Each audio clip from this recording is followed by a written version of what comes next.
Oui, tout à fait. Alors, ce n'est pas le seul crime de guerre qui a été commis en Ukraine. En revanche, c'est l'un des crimes que l'Ukraine a tenté vraiment de mettre en avant sur la scène internationale, de documenter. On parle de, rendez-vous compte, de plus de 16 000 enfants qui ont été arrachés à leurs parents. Alors, ce sont des enfants qui pouvaient être d'une part placés dans des institutions, mais aussi des enfants tout simplement qui ont été kidnappés, qui ont été déportés de zones actuellement occupées par la Russie. 16 000 enfants, dont seuls quelques centaines ont pu revenir en Ukraine, et au prix de longues négociations, de mois d'attente et de mois durant lesquels les familles n'ont pas pu être en contact, ou très très peu, avec leurs enfants. Certaines restent sans nouvelles de leurs familles, de leurs enfants. J'ai pu parler à certaines familles, certaines mères notamment m'ont expliqué leur démarche. Donc elles contactent des ONG ukrainiennes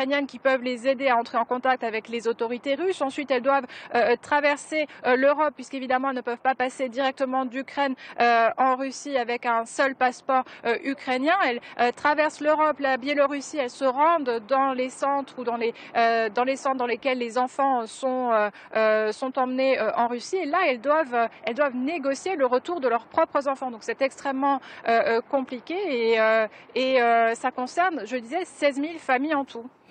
En ce qui concerne le terrain, Emmanuel, quid de la situation? D'autant qu'après la Pologne, c'est la Slovaquie qui promet une flotte de 13 chasseurs MiG-29 à l'Ukraine.